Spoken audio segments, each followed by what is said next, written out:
All right, let's dive into George Orwell's Animal Farm. Oh, Animal Farm. Yeah, it's a deceptively simple story, right? It is, yeah. About animals rebelling against human rule. But I think there are some really unsettling parallels to today's world that we can find in there. Well, it's amazing how relevant this book continues to be. Yeah. And what's striking about it is how Orwell uses this fable to kind of expose these complexities of societal change. Okay. So on the surface, it's, animals overthrowing their human oppressor. Right. But underneath that, it's really a commentary on the dangers of unchecked authority, the slippery slope from revolution to tyranny. So let's unpack this a bit. The story takes place on Manor Farm, which is ruled by Mr. Jones, and he's not the best farmer of the year, right? Not at all, no. Orwell paints him as this negligent drunkard whose mismanagement basically leads to the farm's decline, right? The animals are overworked, underfed, and totally ripe for rebellion. Yeah. So you can almost think of him as this embodiment of incompetent leadership, right? Which we've unfortunately seen play out throughout history. Yeah, it's a recipe for disaster, right? Yeah. And then enters Old Major, who is this wise old pig. Yes. Who sparks the revolution with his dream of an animal utopia. Right. Free from human exploitation. Right. And he famously declares, man is the only creature that consumes without producing. Yes. I mean, that's pretty powerful. Absolutely. It's such a powerful statement because it lays the foundation for animalism, which is the revolutionary ideology that fuels this whole rebellion, right? And this core idea resonates with anyone who has ever felt exploited or marginalized, Right. And so the animals buy into this vision of a better future. And it's that initial unity and hope that drives them to overthrow Mr. Jones. Yeah, I can't help but think about, historical parallels here, like the French Revolution, the Russian Revolution. Oh, absolutely. I mean, those early days are always charged with this energy of like a potential better future, but things don't always go as planned, do they? And that's where Animal Farm gets really interesting because it explores how easily revolutionary ideals can be twisted and corrupted, right? So once Mr. Jones is out of the picture, this whole question of leadership emerges. Right. And two pigs rise to prominence, Snowball and Napoleon. Okay. But their visions for Animal Farm couldn't be more different. So it's almost like he's setting the stage for this inevitable power struggle. Yeah, that's exactly right. So let's start with Snowball. Okay. He's got these big plans for modernization. Yes. Like building a windmill to bring electricity to the farm. That's right.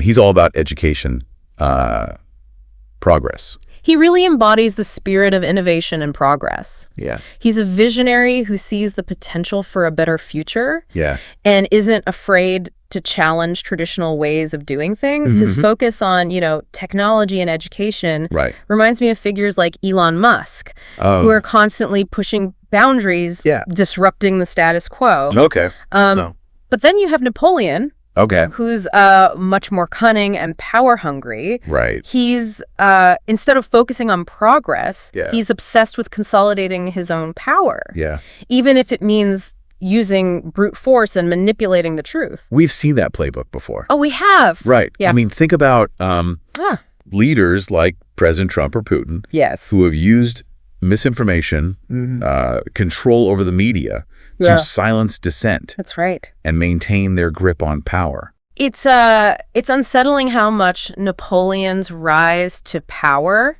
mirrors these real-world examples, And he understands the power of manipulating information and controlling the narrative.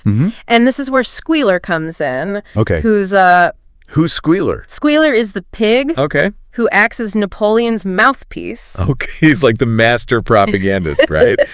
Twisting facts, spinning tales to justify the pig's actions. It's like watching misinformation unfold. It's a little too close for comfort.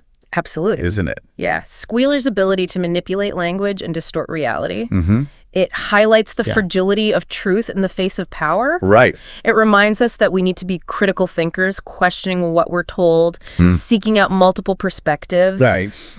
This is especially relevant in today's media landscape. Oh, yeah. Where information overload and deliberate misinformation can make it really difficult to discern fact from fiction. And speaking of things that make you question everything, yes. How about those 7 commandments of animalism? Right. Yes. The principles of equality, animal liberation. Yeah. That inspired the rebellion. Well, they start to get a little flexible, shall we say. Well, that's one of the most chilling aspects of the story, is how the 7 commandments, meant to represent the core principles of animalism, become tools of manipulation in the hands of the pigs. Right. And so Squealer gradually alters them to suit the pigs' interests, justifying each change with his slick rhetoric. It's a textbook example of how ideology can be corrupted. Exactly. To serve the interests of those in power. Yeah, and it's not just limited to fictional animals. Right, exactly. We see this in real-world political systems all the time, where principles that were once held sacred are gradually eroded or conveniently forgotten when they become inconvenient for those in charge. It's, it brings us to Boxer. Yes. This hard-working horse who blindly trusts the pigs, believes in their promises of better future. Right. He embodies loyalty, hard work, he does. Always putting the needs of the farm above his own. But his fate is heartbreaking, isn't it? Boxer's story is a tragic reminder of how easily those in power can exploit the vulnerable and how blind faith can lead to devastating consequences. Right. He represents the working class, the masses who are often manipulated and betrayed by the very systems they helped create. Yeah. And his ultimate fate is a gut punch. It's a reminder that even the most well-intentioned individuals can become victims of a corrupt system. As the story progresses, the pigs don't just consolidate power. Right. They start to resemble humans that they overthrew. They do. They move into the farmhouse, start walking on 2 legs. Right. And even begin to engage in trade with the neighboring farms. Yeah. It's like power turned them into the very thing. It's one of the most powerful symbols in the book because it highlights the cyclical nature of power, the danger of revolutions, becoming corrupted by the very forces they sought to overthrow. Right. So the pigs who initially championed equality and animal liberation become indistinguishable from the human oppressors they replaced. It's a chilling reminder that power corrupts, regardless of who holds it. And speaking of neighboring farms, let's talk about the geopolitical tensions that are brewing. Right. We have Animal Farm caught between Foxwood, run by Mr. Pilkington, and Pinchfield, ruled by the ruthless Mr. Frederick. Yeah. These farms aren't just random settings. No, they're not. Right. They represent something. They absolutely do. Much bigger, don't they? Orwell cleverly uses these neighboring farms to symbolize the complex political dynamics of our world. Right. So Foxwood, with its neglect and inefficiency, could be seen as a parallel to Russia. While Pinchfield, with its focus on military strength and economic growth, bears a striking resemblance to China. Oh, okay. And Animal Farm, caught in the middle, represents smaller nations that often find themselves navigating the treacherous waters of global power struggles. It's like he's saying that power dynamics, political maneuvering, it's universal. It's universal. Right. Whether you're talking about animals on a farm, nations on the world stage. Exactly. And just like in the novel, where Animal Farm is constantly trying to balance its relationships with these 2 powerful entities. We see how real-world nations like Taiwan or Ukraine often find themselves caught in the crosshairs. Of larger power struggles. They're forced to choose sides, form alliances, and constantly adapt to a shifting geopolitical landscape. It's a high-stakes game with real consequences. It is. Just like in the book. And just as the animals are manipulated by the pigs' propaganda, misinformation, we see how real-world populations can be swayed by powerful narratives, often without even realizing they're being played. Absolutely. It's a reminder that we can't afford to be passive observers in our own world. We need to be informed, engaged critical thinkers, questioning the narratives presented to us and seeking out the truth, even when it's hidden beneath layers of propaganda and manipulation. This is getting pretty heavy, but it's also incredibly fascinating. It is. It's amazing how much depth and insight he packed into this seemingly simple story. And we've only just scratched the surface. We have. There's so much more to uncover. Yes. About the individual characters, their motivations, and what their fates ultimately reveal about human nature. Exactly. We'll dive into all that and more. Yes. In just a bit. Sounds good. Yeah, so stay with us. All right. So, before the break, we were discussing how Animal Farm mirrors these complex global power dynamics. Right. With Animal Farm caught between these two intriguing neighbors, Foxwood and Pinchfield. I was thinking about it, and it's really fascinating how Orwell uses these farms to represent different political ideologies. Yeah. You mentioned Russia and China. Right. I can totally see those parallels. Yeah. Foxwood, with its laissez-faire attitude and inefficient farming practices, really seems to reflect certain aspects of Russia's current state. And remember how Mr. Pilkington, the owner of Foxwood, he is initially dismissive of the animal rebellion. Right. He even tries to spread rumors and undermine Animal Farm's efforts. Oh, wow. That resonates with how some nations, view uprisings or revolutions in other countries and often attempt to influence the outcome to suit their own interests. So then you have Pinchfield, run by the shrewd but ruthless Mr. Frederick. That's right. He's all about productivity, expansion, even if it means exploiting others. That definitely sounds familiar. It does, doesn't it? Yeah. Mr. Frederick's relentless pursuit of economic growth at all costs aligns with a certain perception of China's approach on the global stage. And remember how he tricks the animals and ultimately betrays them? This echoes how smaller nations can sometimes be manipulated or exploited by larger, more powerful ones. It's a little unsettling, It is, isn't it? How these fictional farms reflect real-world anxieties and power dynamics. It is. And it's like he's warning us about the dangers of getting caught in the middle of these larger conflicts. Exactly. And that's where the role of propaganda becomes even more crucial. Okay. Think about those pigeons that the pigs send out to spread the message of animalism. They're a perfect example of how information or misinformation can be weaponized to shape public opinion and influence events. Absolutely.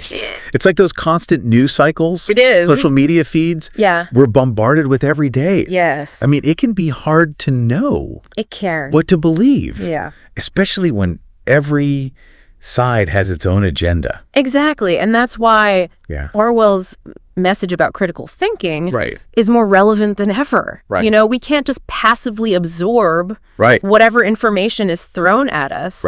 We need to question, analyze, seek out diverse perspectives. Otherwise, we risk becoming pawns in someone else's game.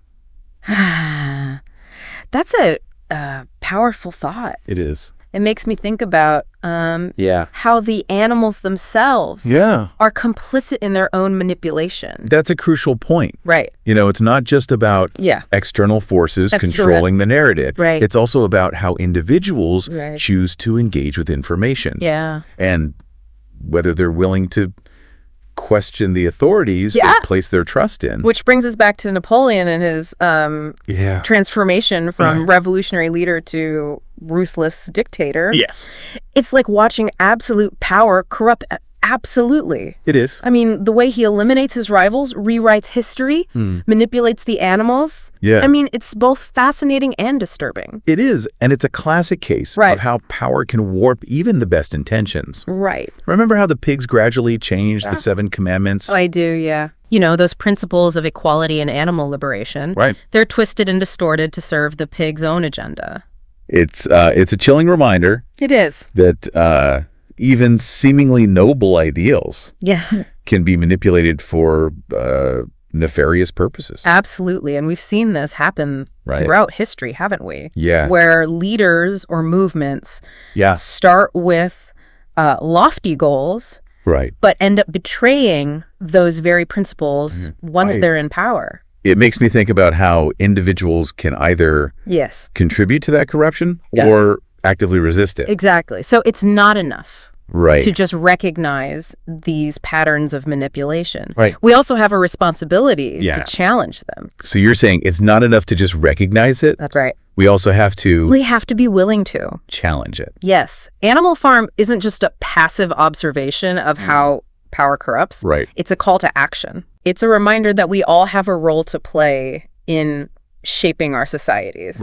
Whether that's by speaking out against injustice, holding our leaders accountable, or simply refusing to be complicit in the spread of misinformation. That's a heavy burden. It is. But it's also empowering in a way. It is. You know, it means that we're not just helpless victims of circumstance. Exactly. We have agency. We do. We can choose to be informed, engaged, and active participants in shaping the world around us. Exactly. And that's where the story of Benjamin, the cynical old donkey, becomes particularly intriguing. He's such a fascinating character. He is. I've always wondered if his cynicism is a form of wisdom or a cop-out. You know? Is he protecting himself by not getting involved? Or is he missing an opportunity to make a difference? It's a complex question. It is. And I think Orwell intentionally leaves it open to interpretation. You know, Benjamin represents that segment of society that sees the flaws in the system, but feels powerless to change anything. And his famous line, "Donkeys live a long time," suggests this weary acceptance of the cyclical nature of history. A sense that no matter who's in charge, things will always revert to some form of corruption. It's a bleak outlook, but is it entirely unwarranted? I mean, we see this pattern repeat itself over and over. I mean, revolutions turn into tyrannies. Leaders betray their promises. The cycle continues. That's true. But I think Orwell is also suggesting that even in the face of this seemingly inevitable cycle, there's still a choice to be made. We can choose to be like Benjamin, you know, resigned to the inevitability of corruption, or we can choose to fight for a better future.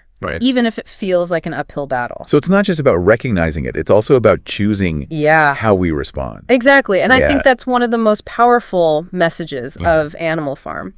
It's a call to action.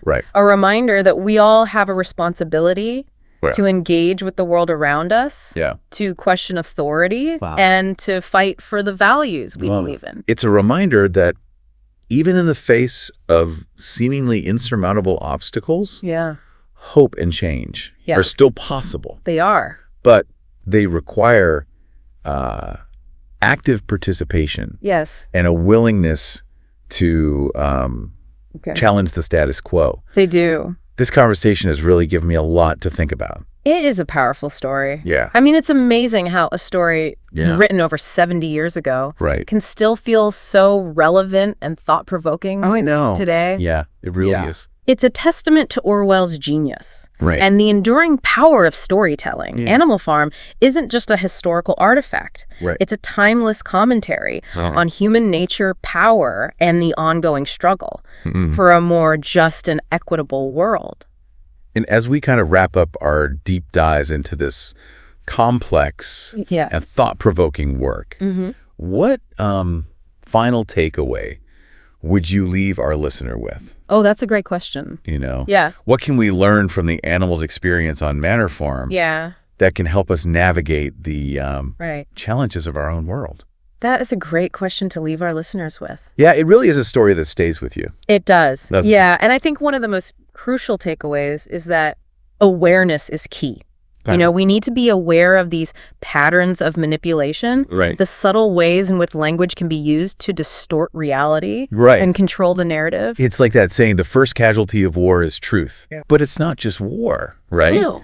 I mean, we see this kind of manipulation happening all around us. In politics, media, even our personal relationships. And that's why, you know, Orwell's emphasis on critical thinking, I think, is so important. It is. We need to be skeptical consumers of information, questioning everything, seeking out multiple perspectives. Absolutely. It's not about being cynical or distrustful, but rather about being actively engaged, discerning. Yes, I agree. And maybe that's where Benjamin, that cynical donkey, offers a valuable lesson, even if it's not the most uplifting one. Right. He seems to understand that power corrupts, but he chooses to remain detached. Yeah. Do you think there's a danger in that? I think there definitely is. Yeah. While Benjamin might represent a certain type of wisdom, his inaction allows injustice to thrive. He sees the warning signs but chooses not to act. Right. You know, in a way, he's also a cautionary tale about the dangers of apathy. Right. You know, his silence ultimately contributes to the downfall of Animal Farm. So it's not enough to just recognize it. No. You have to be willing to speak up. Speak up, challenge it. Yes, challenge the status quo. Fight for what you believe in. Absolutely. Even when it feels like an uphill battle. Orwell isn't suggesting that revolutions are futile or that all attempts at societal change are doomed to fail. Right. But he is warning us about the pitfalls and urging us to be vigilant. Okay. Change requires constant effort, critical thinking, a willingness to hold those in power accountable. And maybe most importantly, it requires a belief that a better future is possible.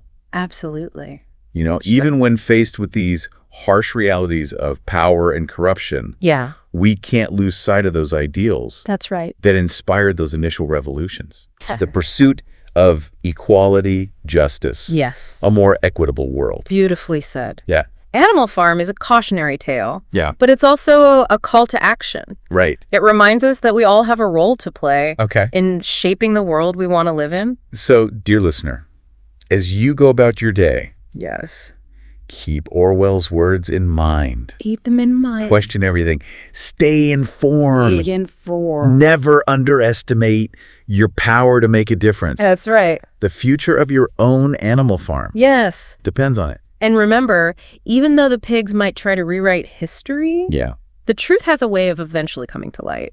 That's a wrap on our deep dive into Animal Farm. It is. Thanks for joining us. And until next time, keep questioning and keep exploring.